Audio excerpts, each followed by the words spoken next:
Saudara, pemerintah Arab Saudi kembali akan membuka ibadah umroh mulai 4 Oktober dengan pembatasan jumlah jemaah dan penerapan protokol kesehatan COVID-19.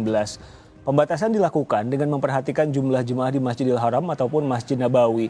Sejumlah syarat mendasari dimulainya kembali penyelenggaraan ibadah umroh dalam dan luar negeri. Salah satu yang jadi perhatian pemerintah Arab Saudi adalah soal negara asal jemaah umroh yang memiliki kriteria bebas risiko COVID-19. Kementerian Agama Republik Indonesia melalui akun Twitternya memberi penjelasan soal ibadah umroh kembali dibuka dengan persyaratan berikut.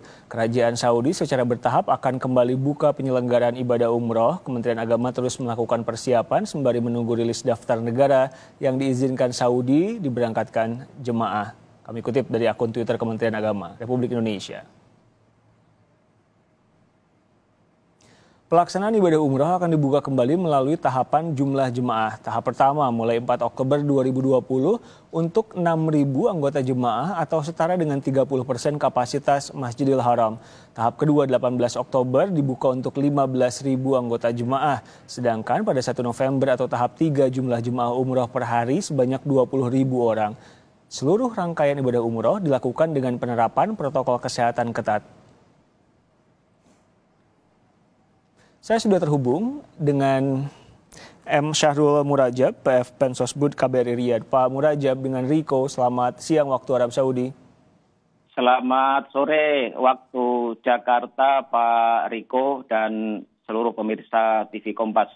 Pak Murajab, bisa dijelaskan ini ada 4 tahap, jadi siapa saja yang bisa masuk untuk tanggal 4 Oktober nanti, yang bisa umroh? Terima kasih Pak Riko. Jadi memang kemarin pemerintah Arab Saudi sudah mengeluarkan satu keputusan bahwa ibadah umroh akan dibuka secara bertahap mulai tanggal 4 Oktober 2020 yang mana pembukaan itu akan dilakukan secara terbatas hanya kepada warga negara Arab Saudi dan juga warga negara asing yang sudah berada di Arab Saudi dengan batasan jumlah 30% dari total kapasitas Masjidil Haram di masa pandemi.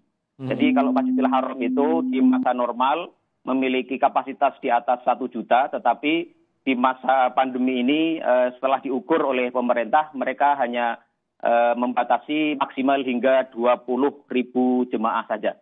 Jadi tanggal 4 Oktober luar Arab Saudi belum bisa ya Pak ya. Tahap kedua gimana Pak dan tahap ketiga? Lalu kapan jemaah yang di luar Arab Saudi bisa umroh di sana?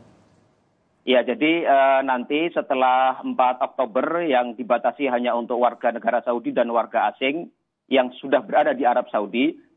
Kemudian tahap kedua, pemerintah Saudi akan membuka tahap berikutnya yaitu pada tanggal 18 Oktober 2020.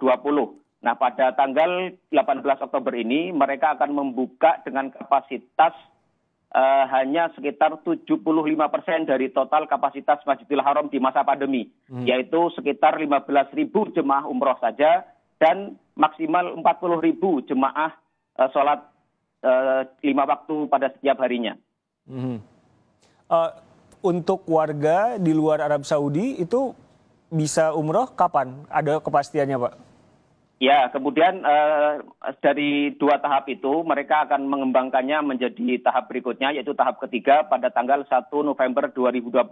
Pada tahap ini jemaah haji dari luar Saudi sudah dibolehkan untuk menjalankan ibadah umroh. Akan tetapi pada masa ini, pada mulai tanggal 1 November ini, jemaah umroh dan juga jemaah sholat 5 waktu di Masjidil Haram dan Masjid Nabawi masih dibatasi. Yaitu maksimal adalah 100% dari jumlah maksimal jemaah di masa pandemi, yaitu sekitar 20.000 jemaah umroh dan juga 60.000 jemaah sholat pada setiap harinya.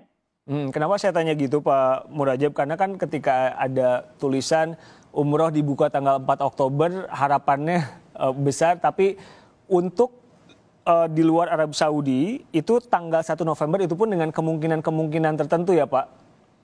Betul. Jadi pemerintah Arab Saudi sendiri mereka menetapkan satu aturan yang sangat ketat bahwa pembukaan ibadah umrah ini selain dilakukan secara bertahap juga tetap dengan menjalankan dan memperhatikan protokol kesehatan terkait dengan COVID-19. Jadi pihak pemerintah Arab Saudi juga tidak memberikan pembukaan izin umrah ini kepada seluruh negara. Mereka masih memberikan catatan dalam pengumuman itu, dalam keputusan itu, bahwa negara-negara tertentu yang dianggap perkembangan COVID di negara tersebut masih belum membaik, mereka bisa saja memberikan pembatasan lebih lanjut. Mengingat jumlah jemaah umroh Indonesia dan haji dari Indonesia juga banyak, ada komunikasi khusus atau penjelasan khusus kepada Indonesia, Pak Murajab? Ya, tentu saja pemerintah kita, baik KBRI Riyadh maupun KJRI Jeddah, khususnya oleh atas haji atau konsul haji kita, selalu berkoordinasi dan berkomunikasi dengan pemerintah setempat. Nah, terkait dengan haji ini ada satu hal penjelasan yang tadi belum saya sebutkan, bahwa pihak pemerintah Saudi nantinya bagi para jemaah umroh yang akan menjalankan ibadah di Masjidil Haram maupun berkunjung ziarah ke Masjid Nabawi, mereka harus menginstal satu aplikasi yang disebut dengan Tamarna. Aplikasi ini baru akan diluncurkan oleh pemerintah Arab Saudi pada tanggal 27 September nanti. Jadi setelah tanggal 27 September, masing-masing warga Muslim di Saudi yang berkeinginan untuk menjalankan ibadah haji maupun berkunjung ke Madinah, mereka diwajibkan untuk menginstal aplikasi ini baik melalui aplikasi di Google maupun di iOS maupun di Apple Store. Oke, saya mau ambil kesimpulan Pak Murajab. Jadi untuk warga negara Indonesia yang bertanya, jadi kapan saya bisa umroh lagi ke Arab Saudi? Itu jawabannya adalah belum ada kepastian karena tergantung kondisi dari negara Indonesia. Betul, pemerintah Saudi nantinya tentu kita akan lihat pemerintah Saudi sendiri di dalam keputusan yang diterbitkan semalam, mereka menyatakan bahwa keputusan ini akan ditinjau secara terus-menerus, akan ditinjau dan dievaluasi untuk mengukur sejauh mana keberhasilan keputusan ini. Jadi mengenai negara-negara mana saja yang akan dibolehkan mulai 1 November nanti, tentu kita berharap bahwa Indonesia akan menjadi salah satu negara yang diberikan izin bagi jemaahnya untuk bisa menjalankan umroh perdana pada tanggal 1 November nanti. Pun diberikan izin, pengaturannya gimana Pak Murajab? Karena kan jemaah umroh Indonesia, koreksi saya kalau salah, 1 juta lebih tahun 2018 ya? Iya betul. Siapa nanti yang duluan, siapa yang belakangan? Ya, nanti pemerintah Saudi belum menerbitkan aturan-aturan yang lebih rinci dan detail mengenai masalah ini. Mereka baru menjelaskan bahwa seluruh jemaah haji, baik dari dalam maupun luar, mereka harus mendaftarkan diri mereka melalui aplikasi Tamarna yang akan diluncurkan pada 27 September nanti. Tentu kita setelah ini akan berkoordinasi dengan otoritas setempat mengenai bagaimana prosedur yang lebih detail, lebih rinci, mengenai bagaimana proses jemaah haji Indonesia yang ingin menjalankan ibadahnya setelah 1 November nanti. Baik, jadi semua tergantung pada kondisi penanganan COVID di Indonesia, kapan kita diizinkan untuk umroh di Arab Saudi. Terima kasih Pak Sarul Murajab, PF Pensosbud KBRI Riyadh, meluangkan waktu untuk kami di Kompas Petang.